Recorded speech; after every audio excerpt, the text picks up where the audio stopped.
Hey everyone, Mark Meckler here, president of Convention Estates. And I got to be honest with you, I'm a little bit subdued today on this Sunday night BattleCry because the Republic is burning. And I am not one prone to hyperbole. I'm not prone to exaggeration, but I am truly worried for the Republic. Things have happened this week that I never expected to see in the history of the United States in my lifetime, for sure. I never expected to see this. And I want to start with the battle cry call to action. And I'm wearing a shirt right now, which is from my friends over at Patriot Academy. It says, "Fear is not a virtue." So while we can be frustrated, while we can be upset, while we can be angry, while we can be sad, we shouldn't be afraid. People say I'm afraid for the Republic. I'm not afraid for the Republic. I'm going to fight for the Republic. People say, "Oh, I'm worried about what might happen." I'm not worried about what might happen. I know what's happening right now, and it's causing me to rise up in righteous anger, to use my frustration, to use my anger, to use whatever sadness I might have towards an end. And that end is to do everything that I can possibly do to save the country. So I'm just going to tell you, don't be afraid. Fear is not a virtue. If you start to feel that fear in regard to the country, put it aside and join the fight. I can promise you, once you strap on that armor, once you put on the full armor of God, once you pick up your sword, metaphorically speaking, and you head into battle, what's going to happen is the fear goes away and you're just going to be in the fight. And so fear's not a virtue. Don't be afraid. Get into the fight. And that means get into the elections, give money, work for candidates. It means get involved in COS, go to conventionofstates.com and sign the petition and click the take action tab. Get in the fight. Right now, the Republic's definitely at risk. And that means that you, as somebody who lives here and is a citizen and believes in this place, have an obligation to stand and deliver, to stand and be in the fight, to stand and not back down. There's so many areas where the country is under assault, whether it's crazy gender ideology in your schools, in your area, maybe it's DEI stuff going on at the company that you work at, maybe it's electoral integrity in your state or in your city. Maybe it's just fighting for convention of states in your state legislature. There are so many places where you can stand. By the way, here's a special shout out. If you're a dad out there and your daughter is participating in sports and there are guys participating in sports with your daughter, nope, don't allow that. You need to be the dad that stands. You need to walk onto the track and just say no. You need to cause the noise. You need to rally the troops. And one of the things that drives me so crazy when I see these stories about guys participating in girls' sports, guys going into locker rooms with girls, I just want to know, where are the dads? Now, my daughter is 25 years old. She's pregnant with my first grandchild. I can promise you, if there was a guy in her locker room, I'd be at the door of the locker room stopping that physically. They would have to throw me in jail to stop me from stopping that guy going into a locker room with my daughter. I'd be calling the media. I'd be rallying the other parents. Yeah, I'm the pain in the backside guy that does that kind of stuff. And if you want to protect your kids, specifically if you want to protect your daughters, and man, no higher duty as a father than step up, step in, and get in the fight. Don't sit down and watch and lament how ridiculous and pathetic this is. Don't make Riley Gaines fight your fight for you in all of these issues, right? Whether it's DEI, whether it's the gender ideology in the schools, whether it's the gender ideology out in public, you have to step up. Fear is not a virtue. Yesterday, my son and I were talking about, what do you do when you see a guy in a dress in public? I'm kind of horrified that I even have to ask that question, but I'm seeing it here in Texas. What do you do? Do you say something? Do you not say something? How aggressive do you be? I think we have to say something, because the more these people feel comfortable out in public acting like perverts and freaks, the more acceptable it's going to be. And the bolder they're going to get, and they're going to be around your kids and other people's kids and your wife, and they're going to destroy our society. And so we decided, we were talking about, do you walk up? Do you say you don't belong in public? How aggressive do you get? And my son, who I actually think is just a genius, he said, mockery is the best technique. Be lighthearted about it. Be light of spirit about it. And we came up with this. We're just going to say, nice dress, dude, and laugh and walk away, because it's funny. These people are clowns. They look ridiculous. And we want to make sure, and I feel sorry for them because these are messed up people, but we want to make sure that they are uncomfortable, that they are shamed for being in society looking like that. If you're on X at all, and I'm on X a whole bunch, you guys can follow me at Mark Meckler on X. You'll see that I point out a lot of these guys that are out in public, literally in dresses, literally looking like clowns and idiots and freaks and perverts. And we have to stand. Fear is not a virtue. Don't be afraid. Be the person who speaks up. All right. So we're going to deal with the elephant in the room. I got a couple of topics today, but first we're going to deal with the elephant in the room. That elephant in the room is the conviction of Donald Trump. This is the single greatest perversion of justice that I've ever seen in my lifetime. I'm a lawyer. I've seen a lot of perversions of justice. I'm not saying this to be hyperbolic. It's the worst I've ever seen. The case was terrible. Bragg got elected on the idea that he was going to prosecute Trump for something, right? We're supposed to have a crime and then find the perpetrator, not find a person and then find the crime. This is exactly opposite of how our justice system is supposed to work. A completely corrupt DA in Alvin Bragg brought a completely BS case. I say that as a lawyer. That case is BS. It was a misdemeanor. It's outside the statute of limitations for misdemeanors. He had to turn it into a felony. So he pretended that there was some underlying crime, which he wouldn't specify. Prosecutors didn't specify until closing arguments. Can't do that. Trump, as a defendant, had no ability to defend himself against the underlying crime because he didn't even know what that crime was. This is outrageous. It's unconstitutional. It's a breach of the most basic tenets of due process. And then they convicted him on 34 counts. I don't know what the total is. I heard somebody say that it could be up to 134 years in prison. I think they're going to throw the book at him.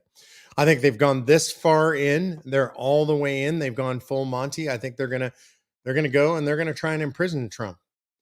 Now, I think over time, as this works its way out through the appeals process, I still have a little bit of faith in our justice system. And I think ultimately this is going to be overturned. The judge is obviously conflicted and incredibly biased. The jury instructions were horrendous. The judge's behavior during trial was horrendous. The judge's daughter raises millions of dollars for the Democrat Party. The judge has given money himself to Joe Biden. How Donald Trump could get a fair trial in Manhattan is outrageous. It should have been moved to another venue. I question, honestly, whether a president in the United States of America can ever get a fair trial anywhere. And I think this throws into question this whole idea of going after your political enemies. That's what we're doing now. We've become essentially a banana republic, a third world country where there is no system of justice. We used to have the single fairest justice system, not only in the history of our country, but in the history of the world, in the history of all countries. Our justice system was based on blind justice, on the law being applied exactly the same to everybody. And that's what made it so fair and so unique. And that's what allows business to thrive. It allows society to thrive. Faith in our justice system is mandatory for a rule of law society. And we've been blowing that and spending down that capital for a long time. And this was the emptying, the shattering of the piggy bank. This is not blind justice. This is pure political retribution, and it has broken our system.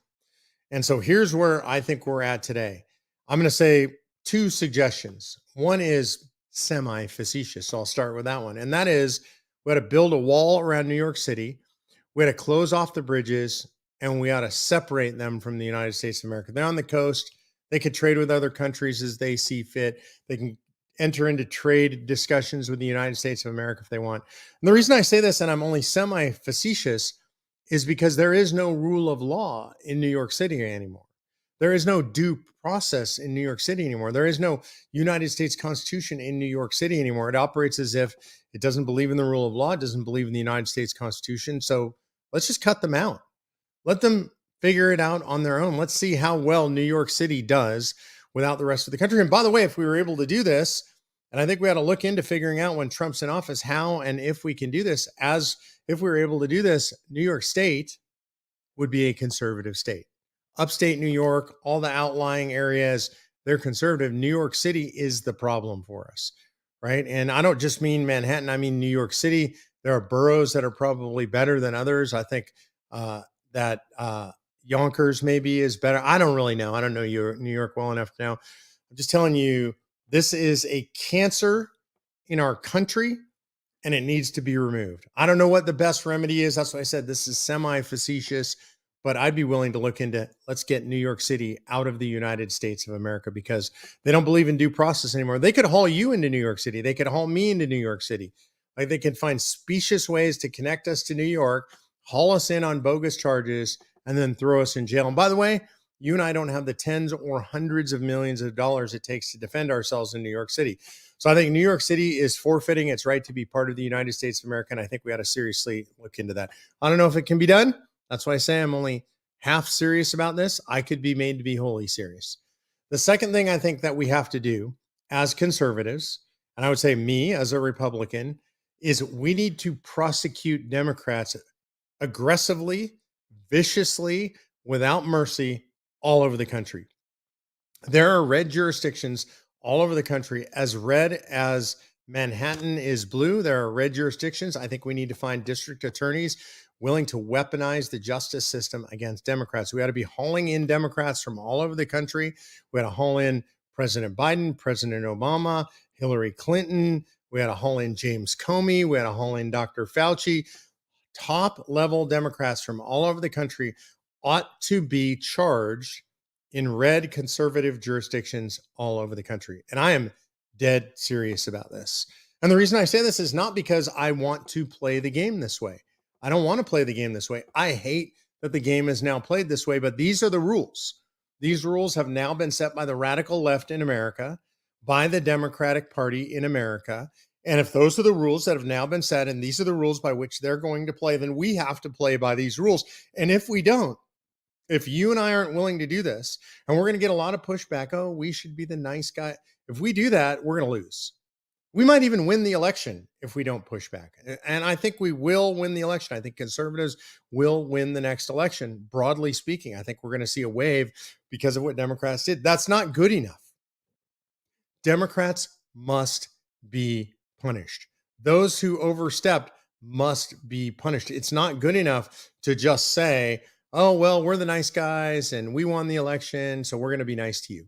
The Democrats have to understand, the leftists, the radicals have to understand that there is a price to be paid. Every Antifa scumbag in the United States of America that participated in burning down these cities, they need to be prosecuted. Antifa itself needs to be prosecuted and sued out of existence. Antifa should be named a terrorist organization.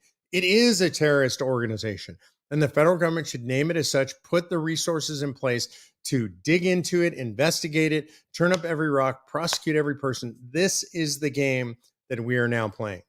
And I would suggest to you that anybody that doesn't want to play that game now, anybody that's not willing to play by the rules that have been set, they're kind of out of the game, politically speaking. They don't belong in the game. I'm not talking about commentators. I'm talking about politicians.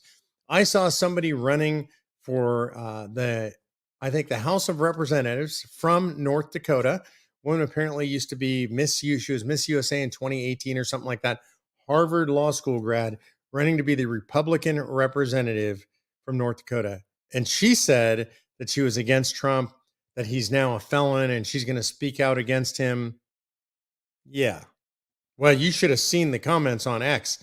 100%, and I mean hundreds and hundreds, probably thousands by now, told her political career's over. They would give money against her. She should drop out of the race. She doesn't understand the moment that the country's in. This is not even about Donald Trump. I want to be really clear about that. This is about you and me. One of the things Donald Trump says that's absolutely true is it's not that they hate him, it's that they hate you and me. They hate people like us. And Donald Trump's just our stand-in. Like, he's just standing in between you and me and them. They're coming after us. Look what they did to the J6ers. Look at the stripping of constitutional rights. Look what they do to pro-lifers. We've got a pro-life grandmother going to jail for appearing outside of an abortion clinic. We've got anti-abortion activists being raided in the break of dawn hours by SWAT teams and getting taken off to jail. We had, in my time in the Tea Party movement, Tea Party groups all across the country en masse by the hundreds, maybe the thousands, being harassed, abused by the IRS, deprived of their First Amendment rights to engage in political speech. That's the game that's being played. We ought to, if Trump takes over, the administration ought to immediately investigate every single Soros-connected organization in the United States of America. Soros is an anti American, anti freedom, anti Constitution Marxist who hates the United States of America and is spending money to undermine it, and who is supporting actual terrorist organizations. The riots that we're seeing, the violence that we're seeing on behalf of Hamas right now, the Hamazis, as I call them, these are true Nazis who are projecting the overthrow not only of Israel, a democratically elected country. They're trying to overthrow that country. They want to do away with that country. They want complete genocide against the Israelis from the river to the sea. And they want to overthrow the American government as well. And these people need to be dug into and investigated. And one of the biggest roots of all of this is George Soros. Also, all the major donors to President Biden that are fomenting these riots, the same people that paid the money to foment the riots in our summer of love, right? Back in 2020. This has to be stopped. This has to be investigated. This has to be prosecuted. All these groups should be raided. All of their hard drives should be seized. Their phones should be seized. Their computers should be seized, just like the DOJ seized all of the equipment of independent journalist James O'Keefe. If they can do it to James O'Keefe, then they can most certainly do it to an anti-American organization like Antifa, or an anti-American organization like the SJP, the Students for Justice in Palestine, or anti-American organizations related to Soros. This is hardball, ladies and gentlemen.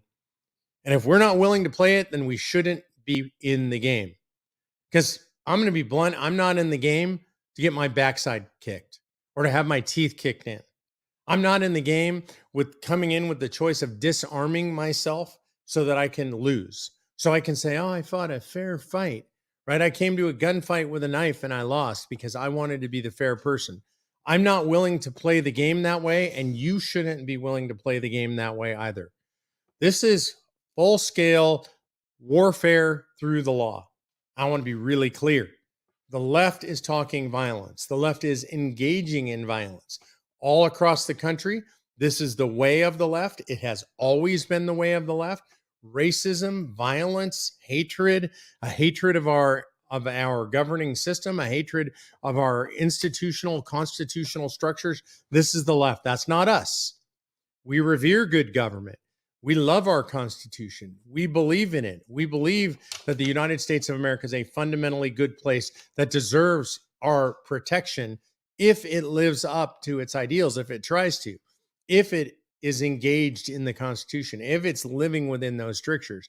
If not, it's our job to oppose the people that are ruining it. And I'm going to do that with absolutely 100% of everything I have got. And I hope you'll join me. One of the things we need is a convention of states. We need to fight in the elections. We need to fight in local elections, state elections, national elections. But we also need a convention of states to make the structural reform that's necessary to fix the country permanently. Are we going to get to a convention in time? I have no idea. I just know I'm going to keep fighting for it, because we got to be able to walk and chew gum at the same time. We got to be able to be in the fight on elections. We got to be able to be in the fight on the lawfare, the warfare that takes place around the law. We got to be in the fight everywhere we can. Election integrity. We got to be in the fight against abortion.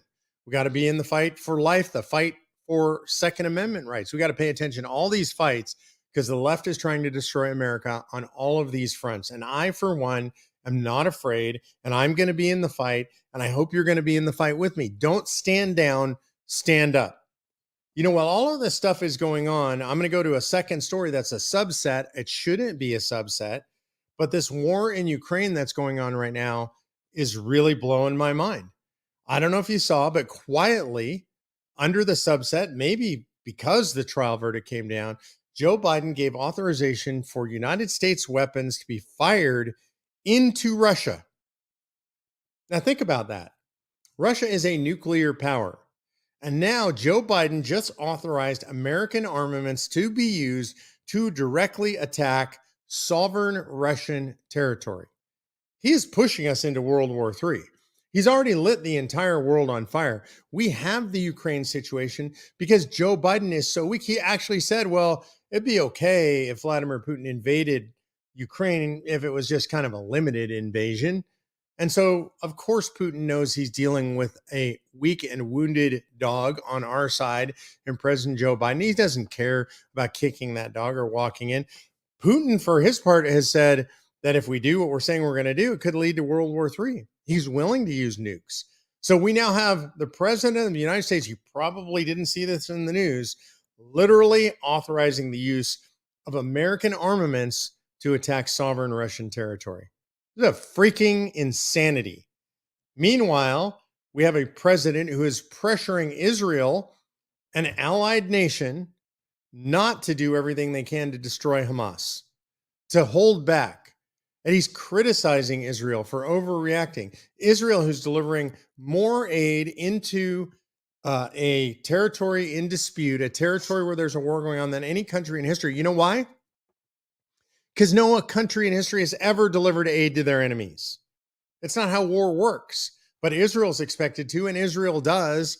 And then the president and the administration criticize Israel for not doing enough to protect sovereign, I don't even know what it is, to protect terrorists. That's what I would say.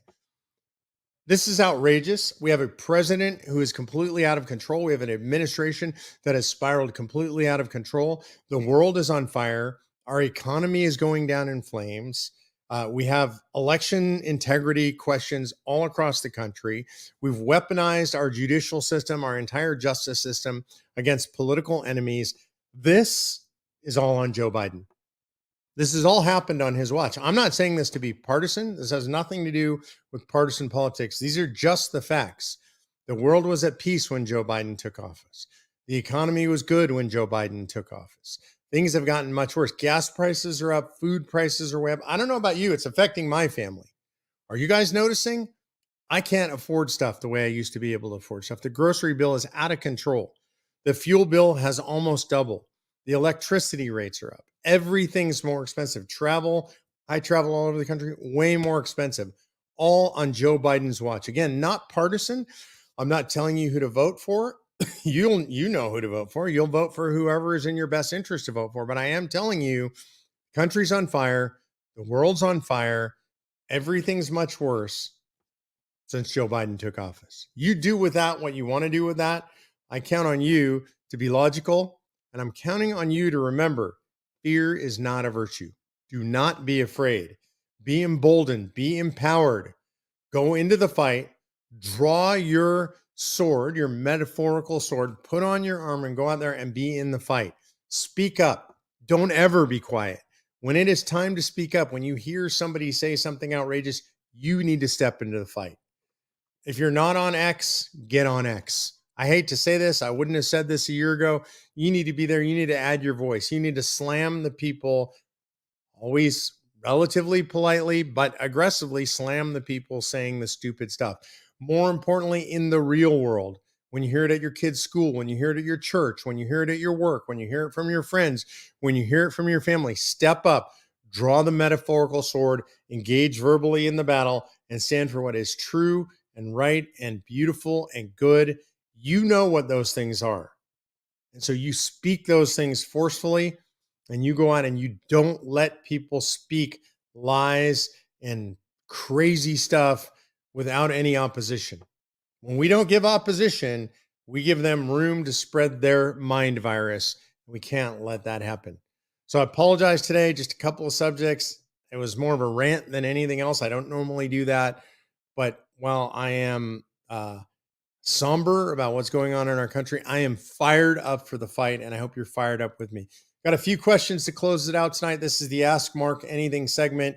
Go to www.conventionofstates.com/Ask Mark. You can put questions in there. You can ask me anything you want. Again, conventionofstates.com/Ask Mark. The first question is from Randall Thornton. With all illegals here and already still coming, how can we educate them not to hate America and to see the bigger picture of why our sovereignty has eroded for the globalists to succeed? You know, Randall, I think that's overcomplicating. With all the illegals already here, I think there's an appetite growing, and we see it in the polling, and I'm going to talk about this and promote this. They all need to be deported. This has to be the largest mass deportation in history. We cannot allow this to stand. There are at least 11 million people, at least, that have come in under Joe Biden's watch illegal, they all got to go.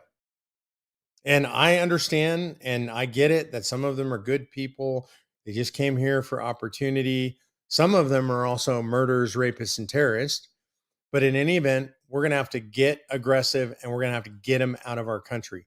So I don't think we need to teach those people. As far as those who come here legally, we do need to teach those people. And one of the things I've heard stated, it's not my idea, is that we need welcome wagons in every community for people who move into a state. One, if they move from a blue state into a red state, they need to hear from you why your red state is great and why they should vote in a way that keeps your state red. And if we have people coming in from out of the country that are coming in legally, that are on a path to legalization because they waited in line, they did the right thing, we need to volunteer in those programs, help teach them English, help teach them about America, be the welcome wagon for them. Don't let the left get the jump on us because the left will pollute them and will try to make them hate America. Dana Roberts asks, most states receive a substantial portion of their state budget from the federal government. Is there a lot of hesitation among state legislatures that an amendment to curtail federal spending would also require states to raise taxes? You know, Dana, you can go online and look up which states are donor states and which are recipient states. There's a lot that fall into both categories. I think it is true that in states that are major recipient states, they're more worried about losing federal funding. And so I think they're more worried about a balanced budget amendment at the federal level than other states are. One of the things that I always tell people is we're not talking about how much spending, we're just talking about putting the states in control. That's the main thing. Even if we block grant the money that we have right now back to the states, even if we didn't balance the budget, but we stopped spending anymore, I'm a fan of what was called the Mac Penny Plan, cut 1 penny of spending from every dollar, we'll balance the budget in about 10 years. That's good enough for me to get going. We're not going to do this overnight. But yes, to answer your question, there is some fear among state legislators, but states are going to have to man up because the bottom line is this thing's going to stop at some point. And the question is, do we do it of our own accord? Or do we just let the whole thing crash? I'm in favor of doing it of our own accord and returning the power to the states. Bob Morgan says, do we have more good reason to rebel now than they did in 1776? Oh, yeah. And I would say not just more, but way, way more. The founders, those who fomented and fought the American Revolution, would have tolerated anywhere near the level of government involvement in their lives that we have in our lives now. It's outrageous. It's offensive. They would be completely blown away by what we're experiencing right now. They would consider it severe, horrible, intolerable tyranny. They would have called them the Intolerable Acts, right? Like they did back in 1776, only we have thousands upon thousands of them. So it's time for us to step up and into the shoes of our forefathers and stand against the tyranny. I want to close with a promotion. I'm super excited about this one. One of my very good friends, and I don't have a lot of good friends who are politicians. This is a politician that I consider a very good friend because she's a citizen legislator. Her name is Yvette Harrell, and she served in the state legislature in New Mexico. She was then a congresswoman, lost a race, and is now running again for her congressional district in New Mexico. She is a endorser of Convention of States. She's been with us since way back. She went to our last simulated convention. She's also a Great Dane fan, so that makes her extra special to my heart, and Winston back here likes her too. This is Yvette Harrell. She's going to be with us June 5th at 8 p.m. Eastern Time. You can register for that. Get all the details by going to conventionofstates.com/at-home. That's conventionofstates.com/at-home. Hang out with Yvette Harrell. Learn a little bit about what she's doing and why she supports Convention of States. Mostly, remember, fear is not a virtue. Stand and fight. God bless you guys. We'll see you next week on the BattleCry.